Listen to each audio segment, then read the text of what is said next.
ప్రతి ఏడాది వైభవంగా జరిగే సింహాచలం గిరి ప్రదక్షిణ ఈసారి కూడా భక్తి శ్రద్ధలతో ప్రారంభమైంది.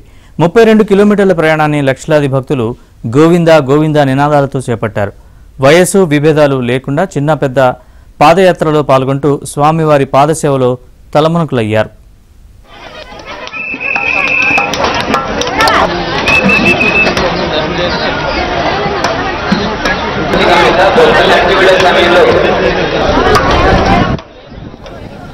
ముఖ్యంగా 32 కిలోమీటర్లు ఎక్కడికక్కడ జనసందోహం పాదయాత్రగా గిరి ప్రదక్షిణ చేస్తున్నారు. సింహాద్రినాథుని నామంతో గోవింద నామస్మరణతో 32 కిలోమీటర్ల గిరి ప్రదక్షిణ చేశారు. కొందరు ఉదయం 9 గంటల నుంచి గిరి ప్రదక్షిణ మొదలు పెడితే కొందరు 11 గంటలకు, మరికొందరు 2 గంటలకు గిరి ప్రదక్షిణ మొదలుపెట్టారు. ఏదేమైనప్పటికీ ఈ గిరి ప్రదక్షిణ మొత్తం అర్ధరాత్రి 12 గంటల వరకు కొనసాగే అవకాశం ఉందని అధికారులు అంచనా వేస్తున్నారు.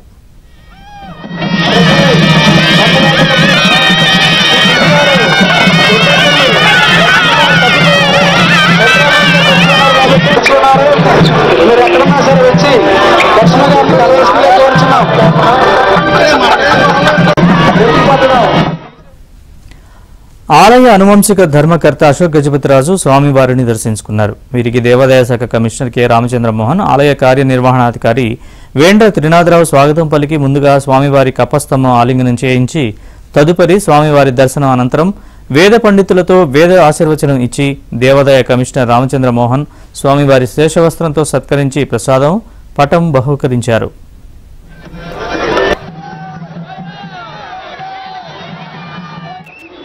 ఇంకో యాంగిల్ తో చూడాలంటే మన అదృష్టం ఒక సంవత్సరం నుంచి ఏ ప్రార్థనా స్థలం కూడా ధ్వంసానికి గురి కాలే.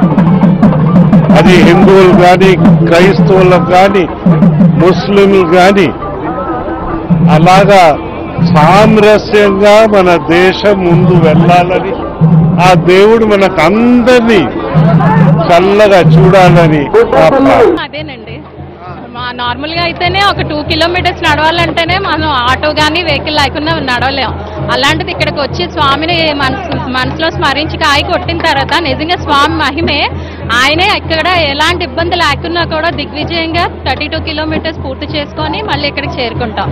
రేపు కూడా ఇంటికి వెళ్ళిన తర్వాత కూడా అసలు ఎలాంటి ఇబ్బంది ఉండదండి. అది ఇప్పుడు మేమైతే 5 ఇయర్స్ కంప్లీట్ చేసుకున్నాం, ఇది 6th ఇయర్. దిగ్విజయంగా ఎవ్రీ ఇయర్ నడుస్తున్నాం అండి. అంత స్వామి మహిమే అనుకోవాలి.